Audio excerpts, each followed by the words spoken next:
Hello, ladies and gentlemen. This is Eddie Marcus. One more time, I want to thank you so very much for stopping on this post. Today, I was contemplating the various subject matters, or should I say subtopics, that I could address in a matter of a couple of minutes. And it was such appealing because each subtopic, the message was so pertinent. But as I thought of them, I recognized none of them were new. If you went back through videos that I've played, I've addressed them all. And so it basically would be a waste of time if I thought that I could regenerate some interest, some motivation that would stir something in you this time that failed the time before, then it would all be worthwhile. But the reality of it all is that I decided rather than program myself, I just give myself the freedom to be free and share with you what comes at this moment in time. My friends, my sisters, and my brothers, I stared realities of the moment as an opportunity for us to see what perhaps we have failed to see, whether we wanted to or not. But the thing is that we will continue on the path that we're on that's taking us somewhere in a deep abyss, or we can try to hope ourselves above a vast dimension, or we can design the future. Well, I tell you this.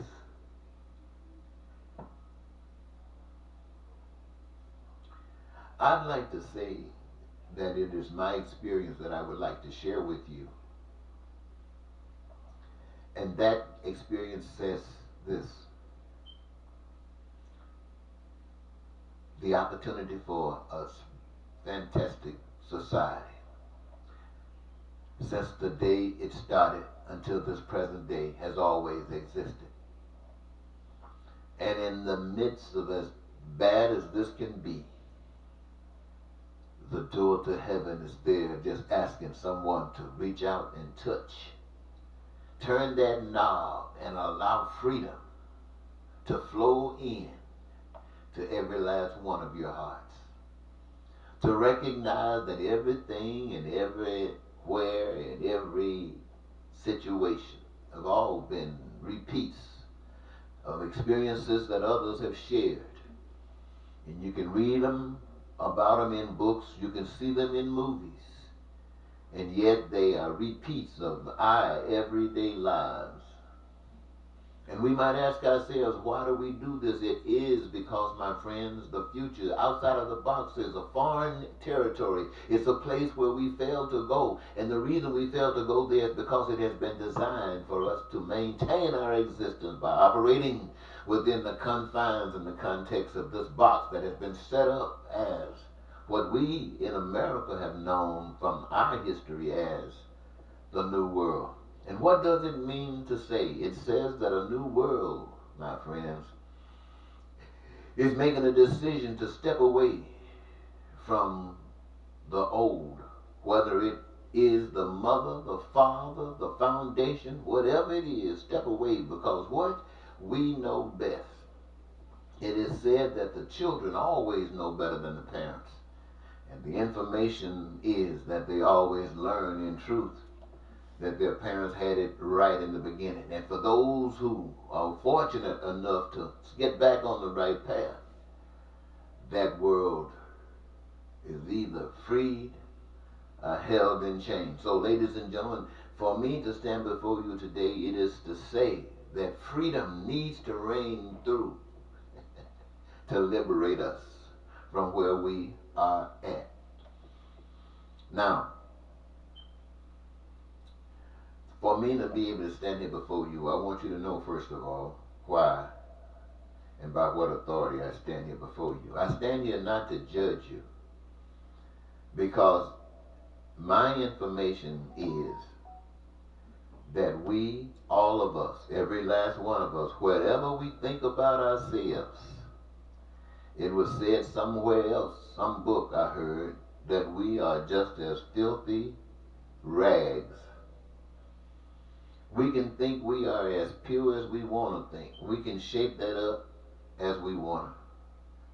But all we have to do is to look around us. And if there's any pain anywhere, that takes away from our purification. If there's any suffering anywhere that you and I had something to do with or can't or won't do anything about to eradicate, then that takes away from our purification. That tells us who we really are. And for me to know this, ladies and gentlemen, I tell you, it's been a stressful situation. I've known for 36 years. I never believed. I know we grew up in a time past when most of us can think back and say our parents or our generation or that generation just weren't smart enough. They didn't have enough education. The masses didn't. And they were just fed a bunch of slop and they ate it like pigs. And yet we thought we were so much better prepared, better progressive than they were. That's what we told ourselves, just as they told themselves about their parents. And yet we find ourselves going through the same things today as they went through then. Because we, like they, accepted what is our conduct today as being normal and acceptable at every level, whether it has to do with carnality, whether it has to do with religiosity, whether it has to do with anything. It's acceptable because it gives us the opportunity to live, and living is our number one concern. That's our number one concern. We do not want to die. And a power that knows that, that's willing to take your life, got control any way they want to. They can do it to you. And so the message that I have brought to you, ladies and gentlemen, is this, just for your understanding, is that this earth, these things which cannot be made by man or duplicated by man, comes from a power we can't see, can't touch, can't feel, and can't even emotionalize into existence. But the evidence of it is all about us. And even that we can't see, whether it's on the earth, in the earth, above the earth, oh yes, most of it we can, but so much more we can't. And probably more that we can't see. And it's there for a purpose, for to be used by all that which is created that can use it. And that includes human beings. And we as human beings live on this earth. Yes, my friends. And we want our needs and those wants and our desires. We automatically want those things met. They are required for us to be satisfied with the life we live. That basically means we want freedom and peace and prosperity. We want joy. We want our dreams to come true. Every human being on the face of the earth wants that. It desires that. And my friends, there are certain things, but not limited to, that are essential for survival. That includes food, clothing, and shelter, and education and health care. Every last one of us requires a spectrum of each of that for the betterment of who we are as individuals and what we shape ourselves to be for the commonality of all of us. Here we stand today, ladies and gentlemen, with that before us, with that challenge before us. So what move do we make? When you see people acting the same as our parents going nowhere, it can become a stressful situation. I recognized a long time ago, that I had made a mistake. I had presupposed that you had learned your lesson just like I had. But what I failed to understand was when you say that you are born again, it doesn't mean the same thing as being born again. When you say being born again, what you are actually talking about is alternative being born again. Not being born again by the Spirit of love. Not being born again by a God that loves you, essentially you, to the perfection that all that I just mentioned a moment ago is designed for you. Every last one of us on the human plane. And my friends, it is designed that way because it is designed to be met that way. And the only way it can be met that way is for each of us to turn and give our allegiance to the power we can't see, not to a flag. To give our allegiance to a power we cannot see, not to a constitution. The flag and the constitutions are elements of a system designed to keep you from the almighty truth of God, the one that brings you and delivers you into that freedom world. And so I say to you, ladies and gentlemen, it's been a stress because when I thought that since I had come into a knowledge of God, not a belief in it longer, that when I come out here as excited as I am about God and start sharing with you about that, willing to take risks that you won't take and I used to wouldn't take, that would land me in jails and land me in prisons, if you could not be convinced of the authenticity of that for which I spoke. And each time I had to go to jail and to prisons, which to me solidified the reality of what I bring to you. But it didn't mean anything. And so somebody might say, well, how do you live through that stress? It's a stressful situation, ladies and gentlemen, especially when you have to suffer through so much. There are so many people in this world that suffer. There are so many people in this world living and trusting in the care and compassion from others.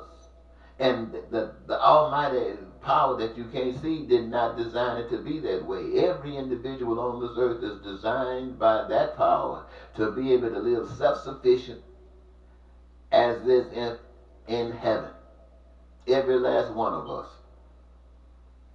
Now you might say those things that I mentioned a moment ago, how can they be made possible? How can they be paid for? Well, ladies and gentlemen, that almighty power designed it this way. That each of us who benefit from those things, food, clothing, shelter, education, health care, infrastructure, transportation, and all those things that you can keep on naming. Each of us that benefit from any part of it, we were designed in such a way that there is something in each of us, a career goal, a career objective, that given the opportunity to express it, that is, my friends, that is the foundation of your true joy. There is no joy like being who you are, knowing who you are, and being who you are, and appreciated for being who you are. That gives you the ultimate joy. Food, clothing, education, peace and prosperity, and freedom, and your dreams coming true. That's just cream on the top. That's the way the Creator, that's the way the power that designed this thing, designed it to be. But when that power was sent to America, for example, computers, which was to be an instrument for which it is today, it was to be that for all people who wanted to use it, without financial cost. There was no cost added to it. That was designed by the system in which we live in today, the mother of lies and cheating and stealing and killing, terror and hatred and racism and bigotry. The telephone, the television, the thing you got in your hand today, this thing was designed that every individual on earth that wanted to access it and use it for whatever purpose, it was a gift from the almighty power that you can't see, using individuals to bring it to us, the people. But the system in which we live under said, brother, it's going to cost you money. And so they have taken all of that which belonged to God and put their names on it and claimed it as theirs, and says in order for us to be able to get any money, to get any of the things that we definitely need, we got to work for them in one of these capacities that they have designed, and they have determined how much money they will give us, and that tells how much money we will have at any one point in time, so we can access the food, the clothing, the shelter, the education, and the health care that we ourselves, by the power of God, have already created, already belongs to us. And we got a thief digging his hand in our pockets, robbing us even before we get a chance to benefit from that which is ours. And so, ladies and gentlemen, for me to put up with this world that we living in like this today, that has been a stress. Can't you look at me and see how old and ugly I have gotten? The only reason I've been able to survive is spending time smoking pot, knowing that I could not engage myself in the devil's work, hoping that one day soon that you would wake up, doing everything you possibly can to satisfy the devil, knowing the outcome is always going to be the same. Like for instance, right now, they've been trying to say they were giving you money because they caused you to lose your jobs. Money that doesn't really exist anyway. Gas prices supposedly been lowered. Shouldn't have been as high as they've been anyway. But now they're going up. They're raising prices on everything at a time when people are hurting the most. Those things that are essential for you, they want to gouge on the prices, knowing that only those who got money can get it, and those of you don't, can't, and they don't give a speck. This is all the reasons, my friend, why you should turn to God. Because as long as man is controlling it, as long as man and my money and da-da-da-da-da, you're always going to be at a disadvantage. People, my friends, should be self-sustained through the workings of the system that is designed to maintain that.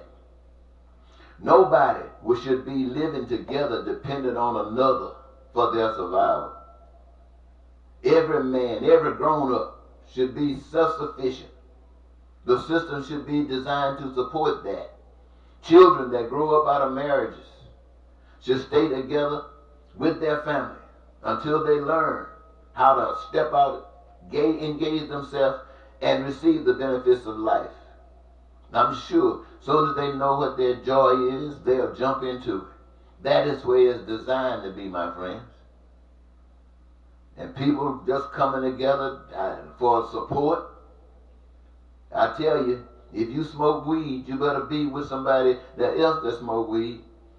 If you go to church, you better be with somebody else that love going to church, or you're going to be very, very, very disappointed. So, you should be self-sufficient. That means that you don't need anybody else. You just got the joy of being free to be you. You playing your part, and you're a part owner in all that exists. You take from it as you need, want, and desire. You are a servant of no one but of the master, which your body is used as a vessel to allow the flow of love through you to all of the human race. Now that's what I talk to you about. And when somebody's talking to you about something like that, why you pay attention to somebody like Donald Trump? And I don't have to recite or anything that Donald Trump is about. The whole world knows it quite well. Why would you want to pay attention to what the Republicans have shown you over the past few years? Why would you want to pay attention to anything that the Democrats have shown you likewise? Why in the world would you want to keep wallowing in that mud when the opportunity is for you, my friends, is to give God a chance to live in you, which frees you from the laws of deception, the laws of greed, the laws of lies, the laws of bigotry. Come on, my friends. I know it sounds like, but they will kill you. Well, what you gonna do at that moment? I don't know. I'm not gonna talk about you. But what you gonna do at that moment when death comes and say, "I come to get you"? You ain't nothing you can do. But I tell you what, I just truly believe this. I haven't died yet, but I've been trying to think about it. That when it does come, if you can look back down the road or look and say, look, and you can see the beautiful times that you have shared your life and your experiences trying to make it better, so that the love of the Almighty Creator that has been foreign to the world that you have been living in can be seen through the life that you have experienced. I'm telling you, that is joy the world can't give, and the world can't take away. So what, I guess, if I had to summarize in a few words what I have said here today, I am saying to the world, And to Americans and every individual, your power is in God. And every last one of you can exercise your power in God in such a way that it will be harmonized to the fruition of paradise in heaven on earth. But the moment you put mine into it, you know what it is.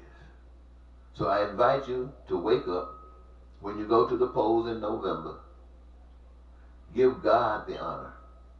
When you vote for anything in change, in leadership, if they gave you an opportunity to write your name in, write your name in. And don't, I'm going to say this again, do not vote for anyone that does not represent what you are about. Don't say, well, this one come closest to it, so I'll vote for this one to come closest to it. No, we're tired of people coming closest to it. We want you to come to it. Get to the business. Don't nobody want you coming close to it. Because when you come closer to it, you're leaving somebody out. They might be black. It might be an Hispanic. They might be a white. They might be tall. They might be short. They might be straight. They might be gay. No, we don't want to leave anything. Fix it. That's what we're talking about, fixing it. And the only way we can fix it, my friends, if we allow the spirit of love from that power that we can't see live in us. You know, most of the laws of the land are based upon the Constitution. And Constitution and the laws has nothing to do about right and wrong. It's about what they call legal. What the people have determined they are going to operate under. If the people say this is what we're going to do, then it becomes legal. And what is that? Slavery. Legal. Is it right? My God. I just stop it there. But do you fix it? Or do you just keep on letting the results of it continue to exist as if it did not exist? Which led us to where we are today. Because we didn't fix it. Now we have the opportunity to fix it. For all time. Thank you, ladies and gentlemen. I skated and slid here and there. But it was just a moment for me to say that God still loves you. And the opportunity for your life to bloom into that magnificent, magnificent fantasy truth has always been there. God has always been there. It's just that we have been blind. We have not had the GPS. And that's what we've been lacking. And this, my friends, is what this message is all about. The GPS to the truth that will lead you to peace, freedom, prosperity, joy, the fulfillment of your dreams. Goodbye.